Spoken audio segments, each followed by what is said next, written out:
Welcome back to another episode. Today we got Ben from Edit Crew. Ben, welcome to the show. Thanks for having me. It's an honor to be here. Okay, so let's get the intros out of the way. Tell us your backstory, like who you are. Tell us a little bit about your company and all that jazz.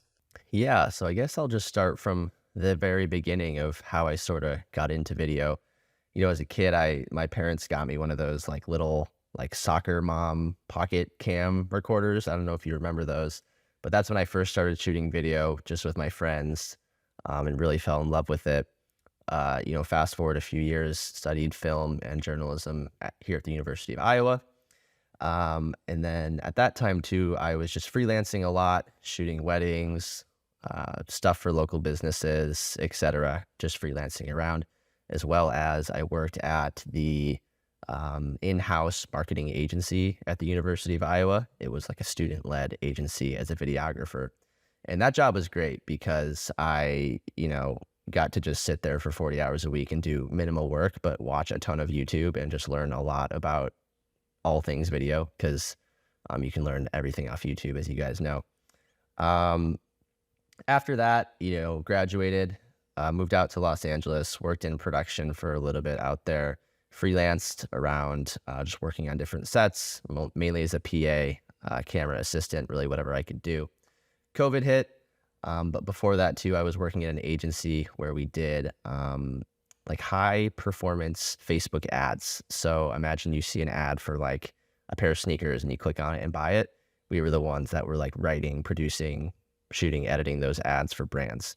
So I did that for a little while, quit that job because, the full-time office life was certainly not for me.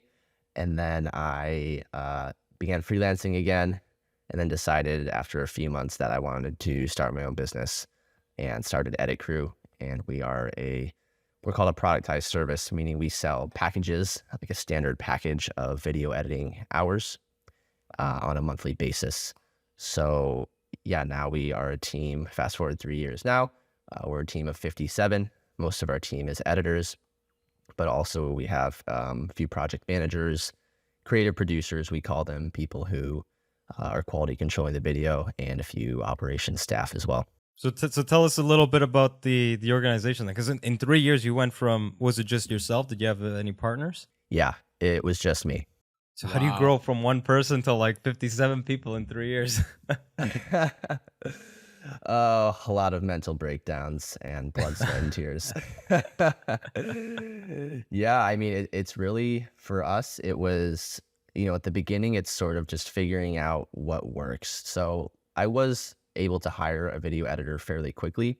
I did go into it with the mindset of, well, I was just so miserable at the time, like working these freelance contract gigs, being at the whims of other people, trying to find a job, stuff like that. It just really wasn't suited to my personality. And I remember I had some money in my checking account, which would last me about a year if I was super frugal. So I said, screw it. If I lose all my money trying to start this business for a year, I have a year to make it work. I'm just going to live off savings.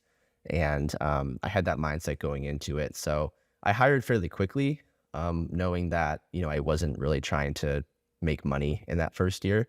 And I think that actually helped me because I was just in growth mode for that whole time. Yeah, I don't know if that answered your question. No, so tell us a little bit about how you I'm curious to see what the structure is for the organization. So there's you, what do you do? Who do you have under you? What do they do, and who do they have under them, right? Yeah, I can talk you through the org chart a little bit. So on the base layer, we have editors, of course, video editors. That's a majority of the company. Then above them, we have what we call creative producers or creative project managers. Those are our most senior editors. They were all editors at one point who got promoted to being a quality control layer, doing internal rounds of revisions with the editors before we send the product to client. And then above them, we have the project managers, or maybe some people might call them account managers, who are doing all the client communication, making sure timelines are hit, connecting all the people together that need to be connected, that sort of thing.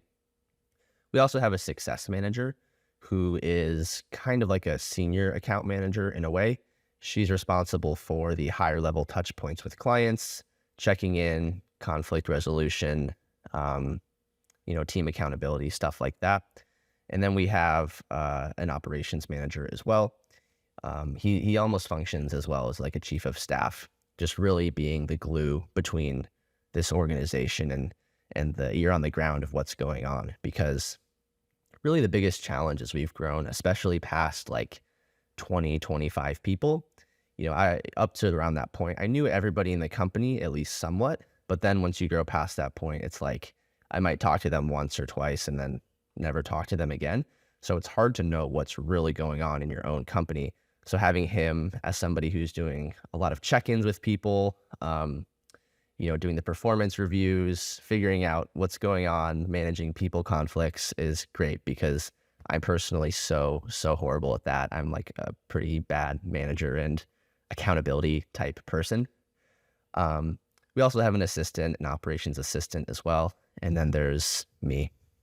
What a structure. Like it's amazing how, like, as Dario mentioned, how quickly you've grown to that point. Like anyone in this creative field is always like struggling. A lot of companies either struggle to figure out how they can kind of scale or grow their teams, even like on a one person at a time kind of basis. Whereas like in the span of 3 years, you've got 57 people. So like, I guess on average, you basically hired 20 people per year at that point. Like, how did you determine the needs? Like, was work coming in that frequently that you needed a huge supply of editors right off the get-go? Or was it kind of like you hired editors and then were kind of like billing out or like finding the work as you were kind of going, and then how did you plan for it, and how did that actually work out for you? Yeah, that's a great question. And the different stages of growth in our company have different answers to that question. So at the start, it was fairly easy to, I guess, meet bandwidth with demand because we weren't growing that fast. It was sort of like, oh, we might bring on 1 or 2 or perhaps 3 clients a month. And we can pretty easily myself hire for that myself. But then as we grew, as we started to have an acquisition channel that worked to bring on clients on a consistent basis, it was like, oh, now we have to sort of be very calculated about how we do this. How much revenue or adding X amount of revenue means we need to add X employees, X editors, X project managers, X this and that. Or, this amount of clients of this package versus this package means we need to add this many editors. So that was something we're always tweaking. And it kind of is changing and evolving over time as we grow bigger because just the scale element kind of changes that calculation a little bit. But that's what's been great about having an operations manager on the team as well, is he's kind of the spreadsheets, numbers guru guy, and he, he'll just whip out a big spreadsheet with like a bunch of calculations and numbers, and I'm like, oh, that's exactly what we needed, but I would have not have been able to make that because I'm the type of guy that just sort of flies by feel, by the seat of my pants a little bit. What was like the inciting incident for you guys? Like, what was like the turning point where you guys were like, okay, we gotta start hiring more and really like focus on building a specific structure, like a strong structure? Yeah, I mean, it was always in the back of my mind as we were growing larger, but at a certain point, it came down to like, I personally couldn't manage all of the managers.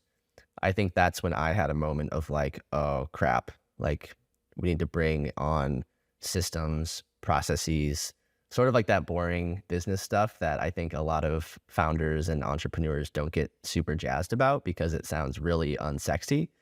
But the reality is at a certain point, you have to have accountability and structure and like reporting and management and stuff like that, because that's just sort of how like human organizations best unfold at scale. But yeah, I think there was a point where we were just like growing really well. Acquisition was working. We were getting a consistent stream of clients. And I was just like, I cannot like keep trying to grow the business and also manage like 10 people at the same time. It was just way too much. Was there like a certain point where like you guys started to grow exponentially, or was it like just consistent, steady growth? I think for the first around 2 years, it was pretty steady, consistent growth. But then in the past year, maybe 8, 7 months, we've started to have a bit more exponential growth. What do you think, like what might have caused that? Yeah, definitely finding just an acquisition channel that works. We started because my background is in high performance Facebook ad creative at that job I mentioned earlier. I really know how to structure a Facebook ad video and make it so people actually wanted to click through. And so once we started running that and brought on an agency to run the ads and all of that, that's when things started to click a little bit better. You're the second guest we've had on that's mentioned Facebook ads Yeah. working really well for them. We've been like starting to look into that a little bit more so, or at least like it's on the list of things for us to be doing ourselves. But it definitely sounds like it's becoming more of a need now in terms of like trying to generate new clients and leads. Did you start doing that from the very beginning, or how did your kind of like Facebook advertising evolve based on also your growth? Yeah. So at the very beginning, it was super scrappy. I was just like breaking LinkedIn's terms of service and like automated spam messaging like hundreds of people a day. If you're listening to this podcast, you probably got a message from me at one point, just given the targeting metrics of LinkedIn. So don't look back at that if you want to connect with me. Did he reach out to us, Dario? I don't remember. Maybe. I wonder now. Please don't look. I'm going to be embarrassed. But it worked just to get us off the ground. Like, Nice. Only, 1 out of 200 people has to be receptive to it for it to work at scale, right? It was a bit of a spray and pay approach, which only works to a certain point. We also started running cold email. So Does that actually work? Because I get a ton of those, and like they just read horribly. Like every time I see it, I'm like, oh my god! And then it's like, how did it get past the spam filter? So I'm wondering, like, do you have good what's the term? Like, did they Cold do the work outreach. for you or what? yeah, so great question. I mean, there's definitely more wrong ways to do cold email than there is right ways, unethical ways and ethical ways. Some people might consider emailing you out of the blue unethical no matter what. And, if you decide to do cold email, get ready to receive a ton of really, really, really mean things sent back to you. Oh, people actually reply back to that? I'm Oh, surprised. yeah, the meanest things. Oh, my goodness, the meanest things ever. They must have time on their hands. Yeah. Right. I get like 20 a day, so I don't know how they're answering all of them. Right. I think the key, though, is really with the copy. Like a lot of these are like, we do SEO services. We're the best. Oh my God. Hire us. But there's no unique value proposition. Whereas we were being very targeted towards specifically video production companies, speaking specifically to their problems, keeping it short and tight, saying, hey, does this interest you? Do you want to learn more? And surprisingly, a decent amount of people were receptive to it. And we actually received a lot of emails in those days of people being like, wow, I usually just throw these in spam, but yours spoke to me for whatever reason. And like, let's hop on a call. So if it really does speak to the audience specifically, it's hard to overlook it because it just resonates too much. What would you say is the if we had to break down in terms of what like the percent like in terms of like advertising and cold outreach, like do you do mostly Facebook ads or like is it like a 50-50 that and the emails? Yeah, so these days we actually don't run any more cold email. We just found it to be a slightly less effective channel than Facebook ads. I forgot to mention on the top part of the call, we also do have a part-time salesperson and a part-time recruiter now as well. But the salesperson is doing some cold LinkedIn outreach, but way more personalized, not spammy, that sort of stuff. But yeah, once we transitioned to Facebook ads, it just became a bit more predictable than the cold email was. So then we stuck with that. Yeah, it's a matter of time, like versus reward, like the time spent to do it versus like the potential reward. And I think the cold email outreach approach is something that might work more so in the very beginning when you're just starting out, because there's really is it's the low barrier to entry to try to get new leads in the beginning, right? To create a whole Facebook advertising campaign or anything like that takes a lot of thought, prep, production, and post-production as well, to make sure you get it done exactly the way you need to. And then obviously then all the ad spend, it takes a while for that to actually work out. And obviously the goal is to eventually kind of transition that. Like, for example, Dario and I, we operated on a completely word of mouth model, which, let's be honest, it didn't really work that much. Like, we weren't getting that much work to the point where we could really survive off it over time. And we realized that when the pandemic hit, was like, oh, this was not a sustainable model. So then that's when we kind of started focusing more on the SEO front, and that has become more of a lucrative approach for us. And now we're trying to think How's about that been working for? Or actually, I forgot to ask this too. What about LinkedIn? How's the SEO, and do you do also LinkedIn marketing? Yeah, we don't. That's something we really should do more of. We haven't really focused much on SEO because it's sort of like eating candy versus eating vegetables. Like SEO is the vegetables, but direct response, like advertising on Facebook, is candy. So it's almost like, well, we're eating candy and like we're getting customers, so why stop? But eventually you have to stop and eat your vegetables. So we will start SEO someday, but it's not something we've admittedly focused on. So you're saying that Dario and I have been eating very healthy lately. Yes, you're looking very, very healthy and wholesome over there. Try telling that to my stomach. And has that been mostly through the podcast for you guys, or do you also put up blog posts? Like, what does your SEO strategy look like? We do. Well, we started with the basics, which was restructuring our website. So we made sure everything was properly optimized for SEO. So like we had like each page is specifically optimized for SEO. We do backlinking throughout the pages and whatnot. And then we saw the most amount of growth actually through our blog. We didn't even put that much work into it. Podcast, not really. I mean, like for guests that come on, we do offer backlinking for their guest post once it's finally published. But some of them have taken us up on it, and from that we've seen some good. I don't even know what the term for it is, but it's boosted us up. Results. And results is the word, yes. But yeah, mainly the blog though, I gotta say. And I noticed this because oftentimes we have leads coming in and I always ask them like how they found us, and it's almost always Google search, and I ask them which keywords.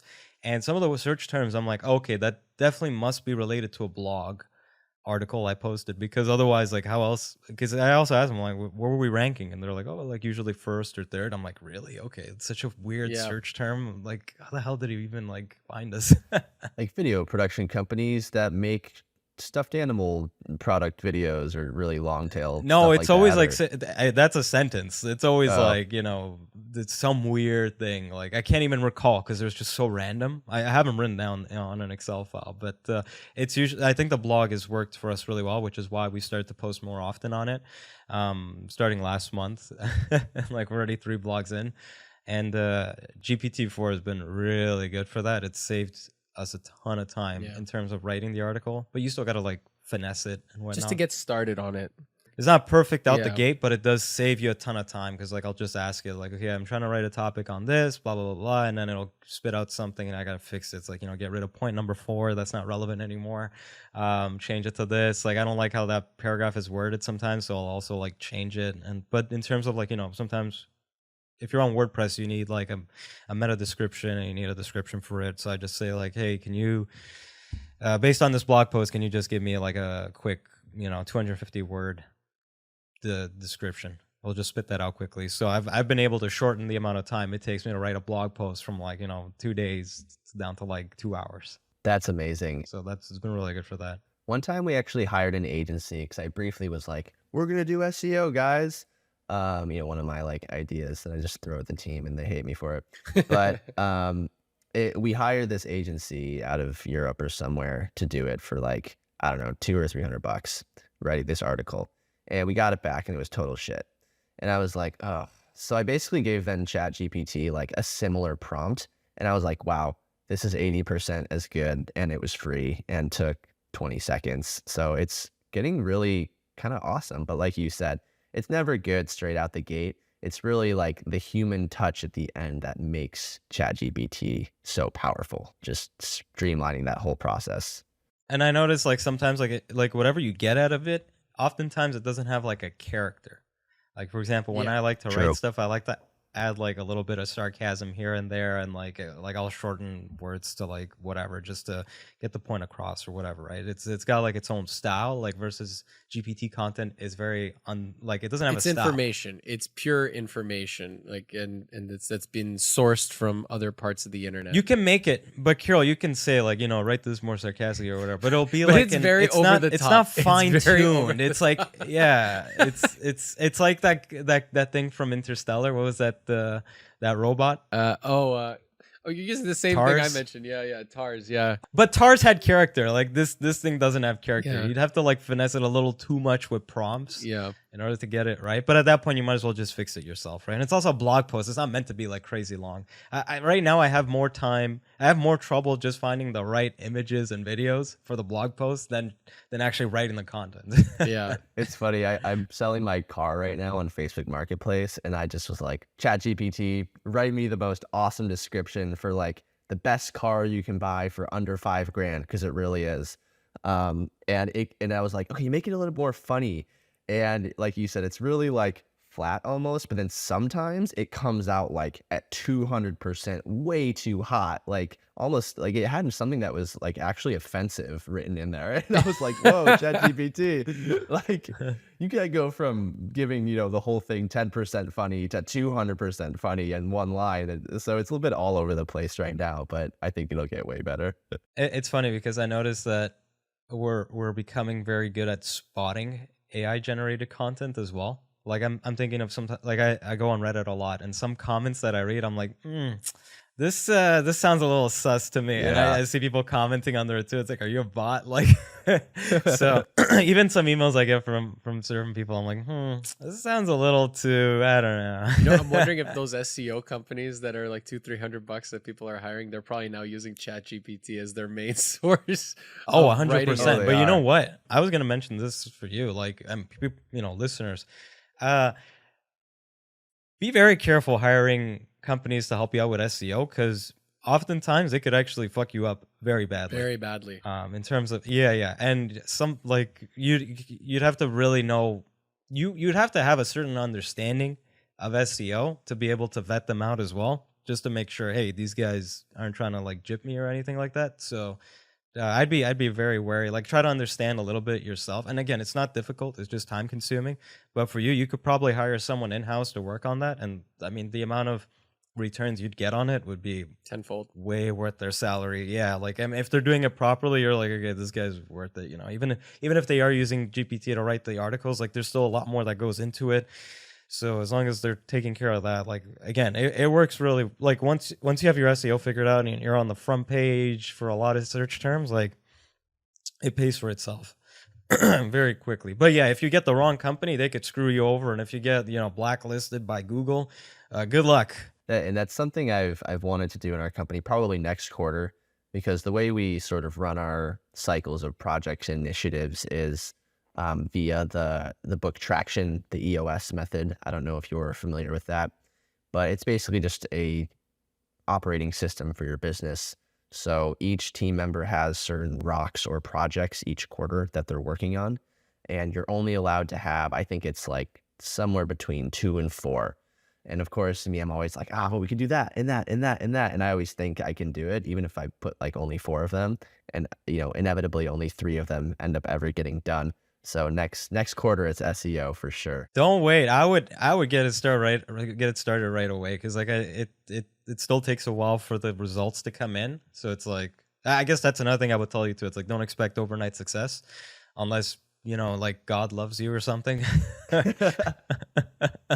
God doesn't love me. It's actually the first filter for a lot of these SEO companies that are trying to sell you on it, is if they promise you fast returns within like next day or within a week or 2 weeks or anything like that, that's already a red flag right there. Don't hire them. If they say it's going to take at least 6 months to a year, okay, they might know what they're talking about. But yeah, and actually they'll know what they're talking about if they say, it might take 6 months to a year, or it might take 10 years. It's too random, right? Because you could be doing everything right and still, right? The other thing I would say too is, if they say, oh, we need extra budget to do guest blogs or anything like that, or purchase backlinks, that is a sign of bullshit right there. Yeah. So should probably just hire your own guy.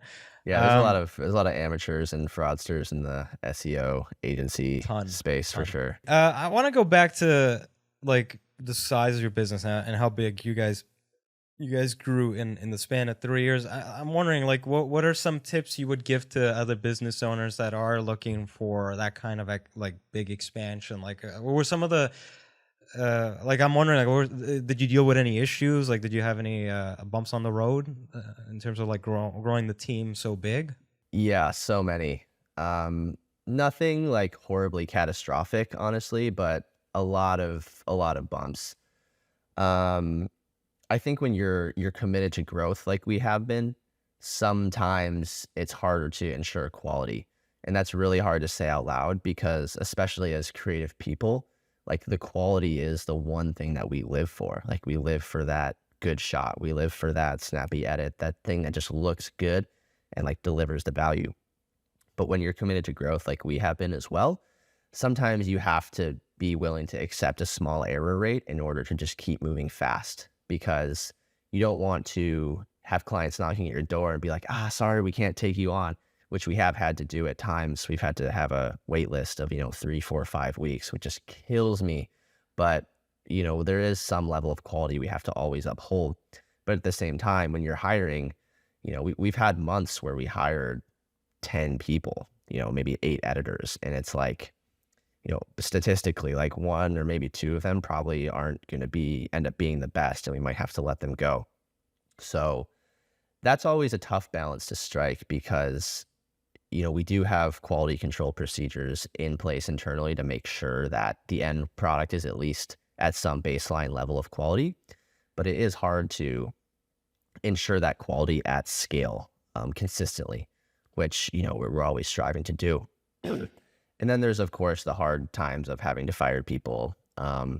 Or one time last summer, actually, we had a big drop off in business all of a sudden. I think our revenue dropped like 25 or 30% in about 6 weeks. We just had a Whoa. Oh my ton god. of drop off for no reason, maybe because of all the Huh. like recession scariness going on. And we Oh, did have 6 to, months. Yeah, that was the interest rate Yeah. hikes. No. mm, yeah, and we did have to let go of, I think, 8 people at that time, which was really tough because it had always been kind of like positive, rah rah hoo ha up to that point, and then all of a sudden it was like boom, like reality check really quick, and I think it shocked the team. And when you do layoffs like that, or you have a big shakeup like that, there's some level of fear that gets injected into the organization, and the big question is like, how do you maintain the culture? How do you maintain stability, but still do what needs to be done as a business in situations like that? And luckily, we were able to hire a few of them back, like just 4 or 5 weeks later, because, things bounce back fairly quickly, which is kind of nuts. But, obviously, yeah, there's some sort of like, whoa, shakiness that happens in situations like that you have to learn to navigate. Were they contracted, or were they Like full time. They're full-time people. That's what I was gonna ask next. In terms of like your team, is it like fully remote the way you operate, or do you have like a base of operations where some people come in, or like especially like when you're working with dealing with like workplace culture, like usually it's a lot easier with people internally, but everyone's like a lot of editors work remotely. So I was curious how your business model works in that sense. Yeah, we're 100% distributed remote team. We're also very international. So our team is based across 8 or 9 countries, primarily across Latin America. A couple staff in Europe, a couple here in the States. Um, and yeah, it is, in terms of maintaining culture remotely, it is a different game than in person because you don't have as much of that water cooler conversation. So you have to foster other ways to have culture in the team. So it comes down to little things. There's one side of it, which is the little things of like fun Slack channels with like memes and celebrating people's wins and life achievements and stuff like that. So people feel seen. Because if people don't feel seen, not even just in a company, but in life, that's not a good thing, of course. Also, just fostering connection between the editors. I mean, like the most powerful asset of Edit Crew is the fact that we have like 40 some editors who do this all day, every day and live and breathe this. So the knowledge transfer that happens between them, I'm always looking for like, how can we capture that? How can we build that into what we're doing?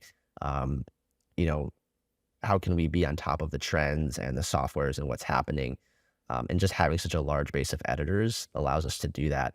So scheduling, meetings where, we can just have a few employees chit chat for a while about a certain topic just so they get to know each other a little bit. So you have some familiar faces in the company. Because for anyone that's joined a remote company working remote, it can be a little bit intimidating to just show up day one and have like maybe one or two Zoom meetings, but then there's like 100 people that you've never met and maybe won't meet that are just little profile icons that you're supposed to be working with. So fostering that face-to-face time helps to just get over that initial hump as well. You guys can also probably do like movie nights or game nights, something like that over Discord. Yeah, I think like if I had to guess, I would say like 75% of our editors are gamers. So I think they sometimes like join in and game Warzone. with each other and stuff like that. Yeah. Should do company tournaments or something like that, and then Yeah, like yeah, yeah. Oh, pick like one game that most editors are very familiar with, make a tournament out of it with like a grand prize at the end or something like that, and or like Nice. with Yeah, some yeah. smaller prizes. And I think you guys can, and even like record it in some way. You guys can use that as marketing material as well in some form. Like, oh, that's a great idea. who knows? Oh, I love that idea, actually. That's awesome. In the early days, we used to do some like Kahoot type games together when the team was much smaller, but yeah, those don't work as well now that we're at the size that we are. I was also going to ask, like, and since you have editors all over the country, how do you typically go about finding the right talent and then vetting them out at that point? Yeah, great question. I mean, in terms of the process of how we find them, we're not doing anything too revolutionary outside of, job boards and stuff like that. But in terms of the internal process, we have it super dialed now. We have a standard list of interview questions that we ask. Each question is meant to tease out, is this person good with that? Do they know how to this and that? Are they going to be the type of good worker, good team member, good collaborator that can do this and that? And then when they come on, and of course they have to have good work samples and portfolio. When they come on, we do have a standardized onboarding process as well. So we have some of our more senior editors and creative producers walk them through our entire process. We have a SOP, a standard operating procedure called the How to Be a Kick-Ass Editor at Edit Crew Guide. And it's like a 50-page document that goes over Oh like my God. everything you have to know, like with the back of your hand in order to be an editor at Edit Crew. Not just from like a quality perspective, but just the process that we have internally specifically. And then it's a matter of just getting them integrated and following up with them, especially in that first month and a half. Really being careful to look at their videos. Are they doing a good job? Are they working well with the team? How are they communicating? So we have processes in place as well where more senior team members will be checking in with them on a weekly or twice weekly basis for the first 4 to 6 weeks, just to make sure they're really assimilating well. Not only that, they're doing good work for the company, but they're also happy working here. And because we want to make it a place where editors and people in general want to work. I would be like remiss if I knew that like I created a hostile work environment. So we're always trying to find ways to just make that transition into the team easier. And I think fostering that welcoming attitude and getting them connected with different faces in the company really helps with that. That's really great how you're putting that much energy early on to really see how not only that they're doing great work with the company, but that it's a good environment for them that just kind of meshes with everyone. Because I know a lot of companies do like 3 to 6 month like trial period, not trial periods, but like probation periods. Yeah. Which it takes a long time to really kind of like figure those things out. But I guess you guys are focusing on seeing if you can do it in under 2 months to see if that's like a good fit for everyone. Is that correct? And usually you don't have to go beyond that. Yeah, I mean, really, like in their contract, we have of course a disclaimer that's like, hey, if you really suck with the next time frame, we'll part ways, no worries. But really the idea is like after a week, maybe 2, you're hitting the ground running, because also one of our main value props is 1 to 2 business day turnarounds on first draft, 24 hours on revisions. Yeah. So there's not They a need lot to. of time to be like twiddling your thumbs. It's like, all right, man, we got these turnarounds and let's do it. So it can be a trial by fire in that way. But I think, I mean, it makes total sense because you're hiring someone that essentially is a freelancer doing that role, and you're basically saying, okay, now your salary doing the exact same thing. So they should be able to hit the ground running because they've already been doing that. And you set the expectations already. It's like, this is the job. This is what we do. They went through the hiring process. And once they hire, they know what's expected of them. They know what they signed on for. They can't be just like, oh, like I'll get it to you next week or something like that. It's like, that this job is required for this. Like we don't want people who are going to take like 1 to 2 weeks or whatever that standard is for them.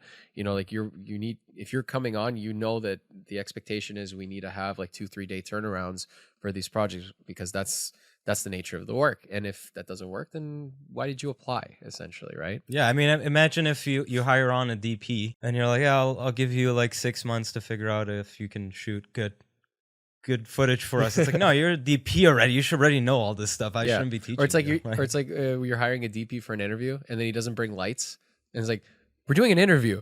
You should know what's needed for this. We need lighting. What kind of made you go into like the post kind of direction for your business? Because a lot of video companies, when they jump into it, they want to do like the whole shebang, the pre-production, the production, and the post-production. What was the kind of rationale or like the things that happened that made you think, you know what, I want to focus on high volume, quick turnaround post-production, and that's the niche I'm going to focus on? Because that's a very specific niche that you've decided to take on. Like, what was your thought process behind that?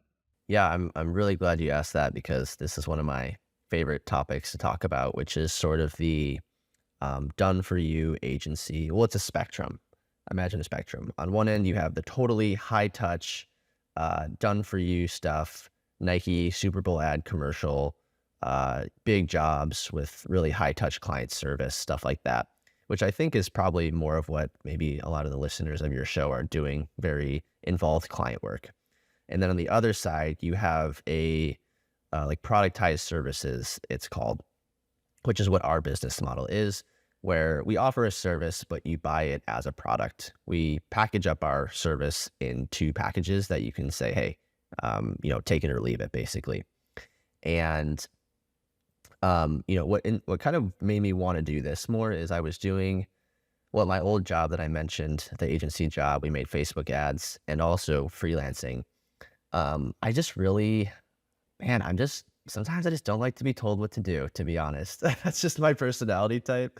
I don't like taking all these commands. I really like to have control over my own schedule during the day. That's the biggest thing for me. It's just time freedom. And when you're doing a lot of high touch client services, it doesn't always allow for that. And I do see the appeal in that side of things, because you get to have really cool creative collaboration, work on really cool jobs, do really high quality stuff. But for me, in my life personally, I just wanted more time freedom, right? Like, I wanted to be able to make money more on my terms and have the process be simple and not so high touch with the clients. Because while I do love our clients, they're great people. We work with a lot of very cool companies. Like, I don't want to talk with them on the phone every week. I just don't. That's not my happy place. So, our model is more based around, well, now we do talk on the phone with them here and there, depending on their needs, but I don't do it. He loves you guys, okay? Like, to all of Ben's clients, it's not that he doesn't like you, okay? Like, let's just put that disclaimer out there. Don't take it the wrong way. It's like distant cousins, right? It's like, I like to see them like once in a while, but not every day. Yeah, I get it. You need your social battery to recharge Exactly. after a while. I'm the same. And now we used to be so low touch. Like, I was so allergic to even hopping on an onboarding call in the early days, which is like embarrassing to say now. But these days, our success manager, project managers, that's their job to like hop on the calls if there's problems. But the whole idea behind Edit Crew was like imagine you have to hire a freelancer, whether it be someone you've worked with before or never worked with. Like, you're probably gonna have to email them or call them, hop on the call. Okay, how are you getting them the details? A very unstructured email. Maybe you're using Frame.io to do reviews, but maybe you're just typing notes in the body of an email or something. It's very loose and slow and like painful. And I'm somebody who, like, if something is not efficient, I'm like mad. It's one of my worst personality traits. Like, if something is not efficient, I'm just like, oh, like, it should be done that way, and we'd all be done already. And so with Edit Crew, it was like, okay, how do we get a way for people to submit a, I sound like I'm like advertising, but I promise I'm not trying I was to. gonna say he's selling us right now, Dario. He's low key selling us. But the real question was like, how do we get it? So like, you don't have to talk to a person. You can do 5 minutes of work, submit the ticket, and then just get a video back. And also, we don't have to talk to you because that slows the process down. And our real value prop is speed. So anything we can do to increase the speed of what we're doing is better. And sorry, I love human beings. They're great, but like, talking like long form on a conversation every time you have to do a project, that's just not gonna work if your main value proposition is speed. Yeah, it all depends on the type of content that you're doing, and I think from what I saw in on your website, a lot of the projects you're doing are very kind of like boilerplate, like standardized types of videos that a lot of people will need similar kind of things. Like for example, the podcasting world is probably been a huge boom for you guys at this point, where it's a typical thing. Several people just like this talking on camera, cut back between a few of them, uh, an intro, outro, things like that, and they need them done quickly so that they can start posting, maybe little shorts and things like that.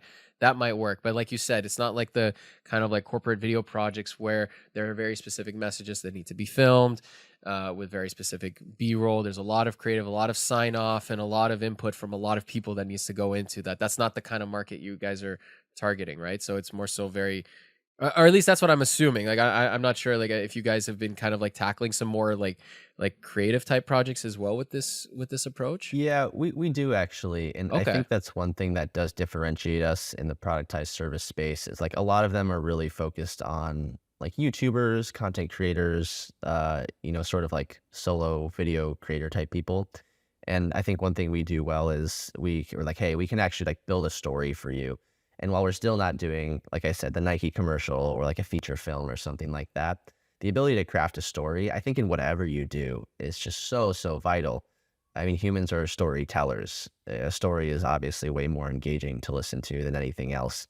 So that's something we try to bring to the table as well. Okay, that's cool because that's what I wanted to clarify. Yeah, it makes sense, Kirill, because he's got that whole team structure in place. I think those other companies that focus on YouTuber content or podcasts, it's much simpler and you don't need that much involvement in it versus with his, because he's got such a team structure, you can dive into more complicated storytelling, right? Yeah, at least like like diving into it a bit more in that sense, and then being able to adjust it as you go. That was the other thing I was curious about, is like how does it go in terms of like revision process if there are needs for that? Because I doubt that you're never gonna get any requests for revisions on even on quick content. Like how does that process typically work for you guys? Yeah, it's pretty simple. We just send them a message with a frame IO review link.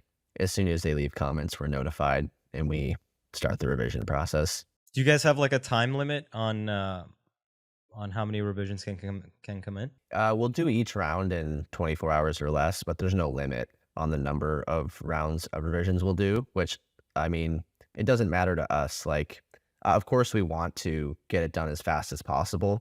But if we have a client that like keeps changing their mind about stuff, it's no sweat off our back because we have that productized model where we're just selling a certain number of hours per week. So it's like, hey, if you want to do 100 rounds of revisions this week, we totally can. I mean, we're just selling blocks of hours essentially. We're not selling it like project per project, where if it was a project basis and we're doing 100 rounds of revisions, like each time we do a revision round, that's basically lowering our profit margin. What are the hours that you offer then per week? There's two packages, right? On the website, you have two packages. Right. We do a 15 hours of editing per week package and a 40 hours per week one, sold on a monthly basis. Okay. Yeah. So it's like part-time and full-time then, I guess. Right. If you want to break it down. Yeah. Oh okay, yeah, it's like the 40-hour one. You're basically assigning an editor to that account full-time almost Right. in a way, right? Wow. So Yeah. So you're basically like in terms of like trying to find like client work, you have to have like editors there, basically each handling almost an entire. It's like literally that personal editor is there for that client, almost in a way, kind of, right? Here's the beauty of his process, Kirill, because they're all following the exact same process, that 50-page document. He could easily also just swap them out too, right? Yeah. If one of them becomes unavailable, they're all following the same method. Right, and that's part of the problem of hiring contractors on a freelance part-time basis. They all got their different style. It's always like, "Hey, I'm not available for 2 weeks," and you're like, "Damn it, that deadline's like tomorrow." So that's part of the thing that's nice too, and it is tough to randomly like switch editors on a dime between clients, which we do have to do sometimes, of course. But having the processes internally and like the client documents, and we have these things called client one sheets, which basically goes over all the stuff the client likes and doesn't like, their preferences, tendencies, etc. So that if we do have to do that, it's just a seamless transition, or as seamless as it has to be or can be, as opposed to it being sort of like ad hoc, scrambly. I have a question. This thing I'm curious about. So like, let's say, can potential clients have like a more in-depth discussion of their workload with you guys? Like, can someone get in touch with you and say, hey, I'm so and so video production company. I'm estimating these projects for this month. Let's say it's like 3 promo videos. These are going to be the details for it based on a past project. Like, are you guys able to take this workload on at the 48 at the 40-hour pricing plan? Or like, because I'm wondering if like they have more workload than you guys can offer for that package. Like, what happens in that case? Yeah, we've had quite a few clients who will just sign up for multiple full-time editors. So we'll just scale their team up to like 4, 5, 6 full-time editors, for example, if they need to, scale up or down depending on the month or project that they have coming in. Oh, so you guys can adjust on a month to month basis as well, right? Right. Like, let's say 1 month it's like, okay, the light month, so I just need maybe the first package, and then next month it's like, okay, I need the higher up package plus extra as well. So you guys can do like custom plans then, right? Yeah. It's not as much custom as it is like stacking our existing packages on top of each other. And of course, if a client comes to us and says, hey, we want 5 editors, we're going to be a little bit more willing to do some of that higher touch client service with them, because the stakes are higher for both them and us if they are bringing us a lot of business like that. That's good then. It's basically like you guys are a post house that has productized their services, but then can also still turn into a more personalized one for specific clients as well. So that's pretty interesting. How often do you see that kind of happening, or is it kind of like more so the one editor per client kind of model for you guys? It's most of our clients just sign up with one package. We do have a handful that have multiple, or who sometimes jump between multiple and one, depending on their workload or the season or things like that. Oh yeah, because you could basically change it every month, right? It's not like you sign up. It's not like those stock footage sites where it's like you sign up for a year and this is this is what the plan is like forever. It's like maybe 1 month you might need 40 hours a week, then another month you might need 15 hours a week. But then if there's another one where it's like, this is the work we need, oh, that's going to be like 60 hours a week, then you guys will adjust for that. It makes sense Yeah. for his, because he's got labor involved, right? Yeah. So versus those, they just have Yeah, assets involved. So it's a they smart don't. approach. Yeah, because things change and different clients come in. Like sometimes there's some turnover as Yeah. well. You sign on like 4 clients, you maybe lose 2, or like they move on or something like that, and you have to have a flexible business model for that as well. What do you find people choosing most of the time? The 15-hour package or the 40-hour package? It's a pretty even split. It kind of oscillates back and forth, but for the most part, it's an even split between them. AI tools. Has that been are you worried about that going forward into the future? Like, do you think that's going to affect your business a bit? I think it could. At this point in time, there's nothing so compelling that's like AI is going to put us out of business. There are certainly AI tools that we're beginning to look at more closely to integrate into our existing workflow. Because like you said, Dario, earlier about writing the blog posts, AI can get you to a certain point, but the human touch has to be put on at the end. And I think that's what a lot of these editing tools that are out there right now are. I mean, there's not so many compelling video editing AI tools anyway. There are a few that are good for like subtitling, for example, and we'll integrate those into our process. But in the short term, I'm not super worried about AI like putting us out of business or anything. I think it's always a dance with technology of how can we continue to use it. Maybe in 5 years, our offer looks totally different because AI tools have gotten so good that we have to do something radically different to stay relevant. But for the time being, we're okay. There's actually one, I think Dario mentioned it at the beginning before we started the podcast, was Adobe Podcast, actually, which is essentially like one where you get it for the Adobe software, and say you put like like our podcast on it, right? 3 different angles to cut between, and it automatically goes through it and chops it up based on who is talking. No, wasn't that was Autopod? Yeah, wasn't Autopod. it? This one's Autopod. Yeah, sorry. Autopod. This one's Oh, Autopod. cool. So it chops up the footage based on who's talking. So it saves a lot of, like, maybe like a few hours even in time where you have to go through it. Like, it maybe obviously you have to still watch it to make sure it's clean, but the act of like cutting it, adjusting it, and then like cleaning it up like as you go might take a while. Whereas if you could just do like a quick watch through. So there's that. There's also the Adobe Pod, I think Dario, it was called, right? No, that's for audio. That's for but the audio. I Yeah. think the key thing with those things is that They're tools. they're just gonna help. They're tools that are just gonna help speed up the work, because it's like, okay, even for Autopod, great. If you just shaved off a couple of hours off your workflow, then that just means that now you can take on more work, right? As soon as I saw that was the first thing I thought of. I'm like, okay, great. Now instead of waiting so long to get the deliverables from our editor, now we can get it back quicker, which means we can post more often, Yeah, right? it all depends on what the content is. That's why I was asking Ben if you know them, because like maybe they could be useful for you and your editors to, save some more time so you can take on more work, or even like help service those clients a little bit better. Yeah, I hadn't heard of that. I'm honestly, after this, gonna probably tell someone to go look into that because yeah, it sounds awesome. It works pretty, like, surprisingly pretty well. But yeah, even with the those other tools with the subtitling, you could probably just get the API for OpenAI's Whisper, I believe it's called, and you could probably just implement something. I mean, you have the backing to be able to do that. For us, like, I don't have the technical knowledge, Yeah. so we're not touching that just yet. Yeah, I've always actually imagined, like, in the future, I've actually had this as a product idea. Like, imagine your like typical corporate video, interviews stitched with B-roll over top, that sort of thing. I think that's within the scope of what AI could do, honestly, which is so much of like that technology would cover so much of the existing like corporate video out there. I think it's totally possible. I think it's a long way off before it can get really good, but I don't think it's outside of the realm of technology to think like, hey, this interview, put it into thematic buckets as such, and then put those thematic buckets, here, here, and here with like the relevant B-roll. They're talking about a car, for example. It's a car commercial. Put the shot of the engine there. I think that stuff, I mean, I don't know anything about AI, but it sounds like it can be done. So you can actually kind of do that now. All you have to do is just export the transcript from the video. Let's say it's an interview video, right?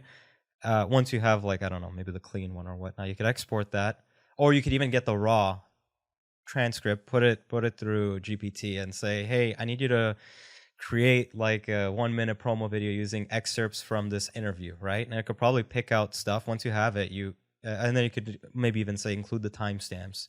So you already have kind of the rough structure for the video, and then once you have the rough structure, you can say, hey, what are some B-roll images I can include for this video I'm creating? Here's the script. Are you guys using any AI tools in any of the projects you're doing lately? We're using we're using it. We're using GPT-4 for a lot of the content, like the writing aspects and whatnot. helps But again, clean it it up. still has to be it helps clean it up. Like for example, like we have this manufacturing video we're shooting this week, and basically I had the client kind of give me like bulleted points for the entire process that we're going to be filming, right? And then I kind of fed the bulleted points through GPT, and I said, hey, I told it, hey, I'm creating this video. I'm going to be sending you a bunch of stuff. I need you to kind of help me create a script based on these bullet points, right? Because I need to include, it's going to be voiceover for this video. Video is going to be about this. You got to give it the right prompts. I'm not going to go through all of them here because I don't have them in front of me. But basically, then I would get like the voiceover from the bulleted points, but I still needed to clean it up a little bit. It wasn't perfect, so it's not quite there yet, but it will be soon. But again, the only thing it did is that it helped speed up our process in terms of actually creating the script, right? So, and then the other cool thing is once you have the finished one, you could feed it back into it and say, what are your thoughts on this? How does it sound based on everything we've talked about so far? Like, what do you think? So we are using it in that regard. We're using it in the blog creations. And then I guess that's it for now. Like just technicals, just stuff that like just takes up a lot of our time. Startup stuff time, like that. basically. I'm not using it. I'm not using it in emails, to be honest with you. I know some people are. For me, I've actually noticed that my emails, like, they're getting more casual because I want to make it seem like I'm actually It's actually answering them Dario. versus like it's actually me. Like, you could tell because that's Just an excuse to not capitalize your sentences. yeah. And I also, like, I think I've mentioned this before, but I am treating them more like text messages in a way because I'm tired of this whole formality with it. I'm not putting best after the first one. You know, it's me. Like, we're chatting back and forth. I'm not writing you. This isn't. I'm in I World feel War II, called out. sending a letter to my loved one. You know, like. Sincerely, in highest regards, Dario. P.S. Don't forget to close the door. like I don't know. One thing I wanted to mention, if you do feed like the interviews transcripts through ChatGPT, it may give you a good, like some good talking points and everything. The only thing that it won't be able to do is understand how it was delivered from the person who did the interview. You know, like, did they say it in a good way, or did they stumble a lot, or did they do this? You know, like, it may not know that, but it can at the very least give you a good. It's all starting points. That's why, like, maybe feeding the raw one in could be good to give you a starting point. Like, let's say you got a big interview, it was unscripted, right? And then you got to sort through it. You could say maybe just pick out the best parts from it, and then you kind of go through it. You might You even still have you to, should yeah. probably put it in the prompt. Just keep in mind, I don't know if they grunted or whatever, or if that take wasn't good. So just highlight it multiple times. If it was said multiple times, even just like slightly, it's all in the prompts, which means that, like, even if you do end up using these tools, like, you can't just, if you're not someone that uses them often, you will still need the people that are using them often to use them, because they know how to use them properly. Like, there's still prompts that you need to do and things you got to look out for. 100%. Ben, I'm just curious, where are most of your clients based in terms of, because they're mostly video production companies, right? Those are your clients? Right. Majority here in North America, US and Canada. Lot from Toronto, or? A few actually. Oh, I don't really? know if we Okay. currently do, but in the past we've definitely had a few from Toronto. I saw he has Viva Media. Oh, okay. Viva was past guest. Oh, no way. I don't think they're a client of ours anymore, but we did work with them for a little while. Yeah. Oh, okay. Matt, what happened? You gotta start using Ben again. If he's listening to this. Yeah, we'll send him the episode right after. Yeah. I guess for those that have made it to this point, Ben, do you want to let them know where to go and how to get in touch with you? Sure. Yeah, we're just at editcrew.com. If you're curious to know more about what we do, the website will direct you towards what to do if that's your thing. Otherwise, if you just want to say hey or whatever, you can always shoot me an email. I'm Ben at editcrew.com. Feel free to introduce yourself and say what's up. Nice.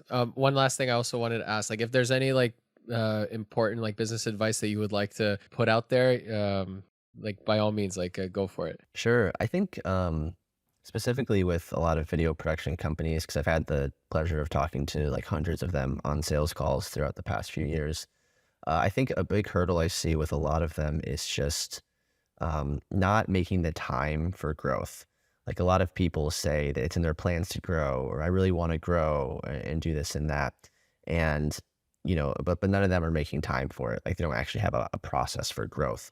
So I would say if you want to grow, definitely set aside time in your week to reach out for new business and things like that, because it has to be a built-in process of your business. If you're just relying on only word of mouth forever, then, if you have a really robust referral base, that can work, but usually only at scale, or if you're a larger company. So I would say don't be afraid to really carve out the time for that, and like outsource everything else or get everything else off your plate. That's not growing the business if that is your main goal.